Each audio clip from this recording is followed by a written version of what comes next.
নবীজির ছোট্ট সাহাবী তালহা রাদিয়াল্লাহু তাআলা আনহু নবীকে কত ভালোবাসতেন, কত মহব্বত করতেন, কত ভালোবাসতেন। তালহা রাদিয়াল্লাহু তাআলা আনহু একদিন তিনি নবীজির পাশে গিয়ে দাঁড়াইলেন। সমস্ত সাহাবায়ে কেরাম ছিলেন। নবী আমার তালহা রাদিয়াল্লাহু তাআলা আনহুকে বললেন, ও তালহা, তুমি কি আমাকে মহব্বত করো? তুমি কি আমাকে ভালোবাসো? তালহা রাদিয়াল্লাহু তাআলা আনহু বললেন, ইয়া রাসূলুল্লাহ, আমি আপনাকে মহব্বত করি, আমি আপনাকে ভালোবাসি।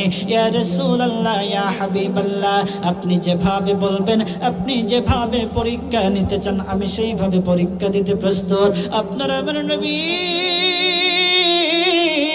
সাল্লাল্লাহু আলাইহি ওয়াসাল্লাম বলেন, তালহা, আমি যদি বলি তোমার বাবার মাথা দ্বিখণ্ডিত করে আমার কাছে নিয়ে আসতা, তাহলে কি তুমি পারবে? তালহা রাদিয়াল্লাহু তাআলা আনহু বলেন, আমি অবশ্যই পারবো। আল্লাহর নবী বলেন, তাহলে যাও। তালহা দৌড় দিলেন, তিনি দৌড় দিলেন। আপনার আমার নবী দেখলেন অবস্থা তো জটিল হয়ে যাচ্ছে, জটিলের পথে যাচ্ছে, যে কোনো সময় দুর্ঘটনা ঘটাইতে পারে।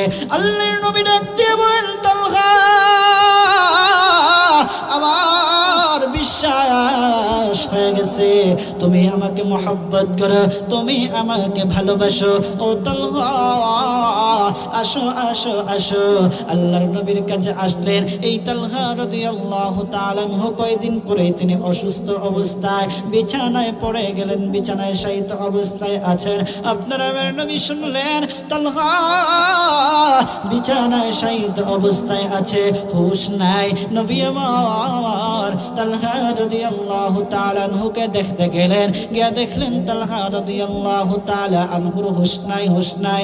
তখন তালহা রাদিয়াল্লাহু তাআলা আনহুর বাবাকে বললেন, ও তালহার বাবা, আমার আশঙ্কা হচ্ছে তালহা হয়তো দুনিয়া ছেড়ে চলে যাবে, আর হয়তো দুনিয়ার বুকে থাকবে না। যদি তালহা দুনিয়া ছেড়ে চলে যায়, তাহলে আমাকে খবর দিবা, আমি তালহার জানাজায় অংশগ্রহণ করব, আমি তালহার জানাজার নামাজ পড়াবো। আপনার আমার নবী এই কথা বলিয়া তিনি বাড়িতে চলে গেলেন। এইদিকে তালহার হুঁশ আসলো। তালহা রাদিয়াল্লাহু তাআলা আনহু বলতেছেন, ও বাবা, মনে হয় আমার রাসূল এসেছেন, আমার রাসূলের গায়ের মুবারকের গন্ধ, গায়ের মুবারকের মিশকে আম্বরের ঘ্রাণ আমি পাচ্ছি, মনে হচ্ছে আমার রাসূল এসেছেন। আমার রাসূল কি বলে গেছেন? তালহা রাদিয়াল্লাহু তাআলা আনহুর বাবা বলতেছেন, ও তালহা,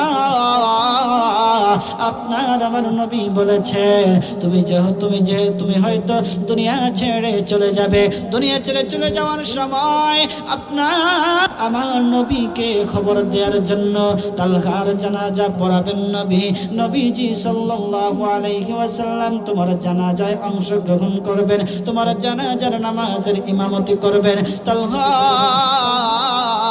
আপনার আমার নবীর এই কথা শুনে তখন তার বাবাকে বলতেছে, ওগো বাবা, দরকার নাই। আপনার আমার নবী যদি এই মুহূর্তে আমার বাড়িতে আসেন, তাহলে ইহুদিদের বাড়ি অতিক্রম করে আমার বাড়িতে আসতে হয়। আর ইহুদিরা যদি নবীকে পেয়ে বসে যে কোনো সময় নবীকে কষ্ট দিতে পারে। আমি তালহা বেঁচে থাকতে আমি চাই না আমার রাসূল কষ্ট পাক, আমার রাসূল, আমি দুনিয়াতে বেঁচে থাকতে আমার রাসূলের কষ্ট হোক, আমি চাই না।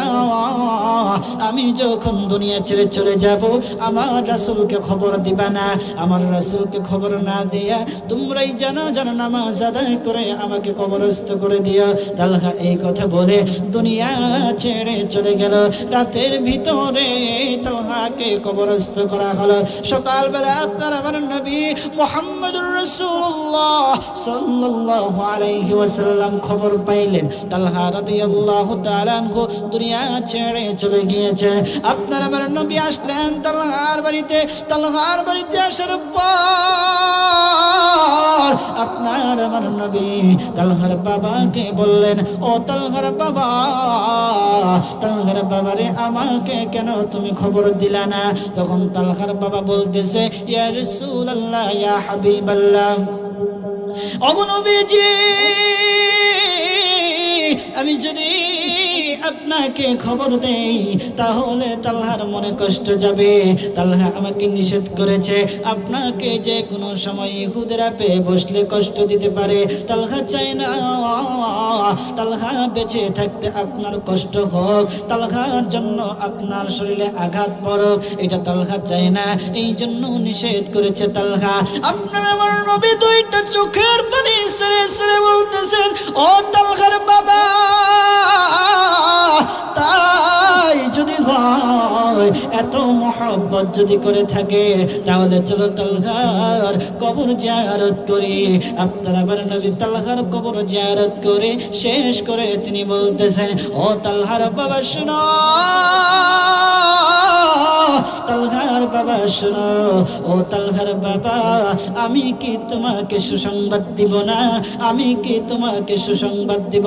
তুমি কি সুসংবাদ শুনতে চাও? তালহার বাবা বলতেছেন, ইয়া রাসূলুল্লাহ, ইয়া হাবিবাল্লাহ, ওগো নবীজি, আমাকে তাড়াতাড়ি সুসংবাদটা দেন। আপনারা আমার নবী মুহাম্মদুর রাসূলুল্লাহ সাল্লাল্লাহু আলাইহি ওয়াসাল্লাম বলতেছে, ও তালহার বাবা শোনো,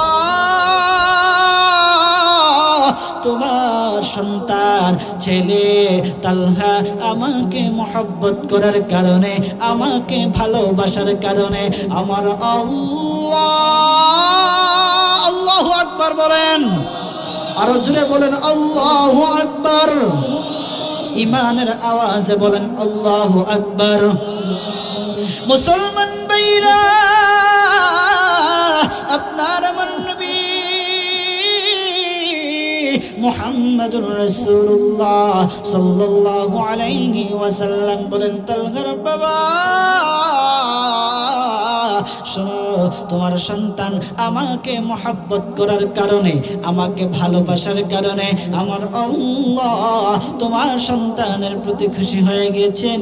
এই মুহূর্তে তোমার সন্তান জান্নাতের পাখি হইয়া জান্নাতের মধ্যে উড়াউড়ি করতেছে।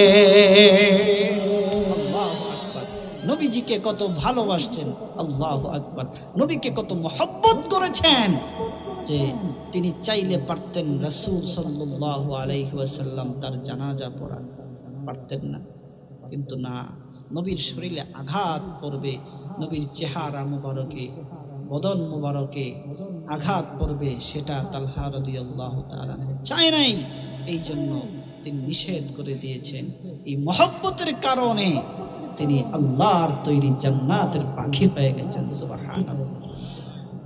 এইভাবে মহব্বত করতে হবে, এইভাবে ভালোবাসতে হবে। শুধু পুরুষ সাহাবীরাই নবীকে ভালোবেসেছেন এমন নয়, নবীজিকে মহিলা সাহাবীরাও ভালোবেসেছেন। চিল্লায় বলেন আল্লাহু আকবার, আরো জোরে বলেন আল্লাহু আকবার।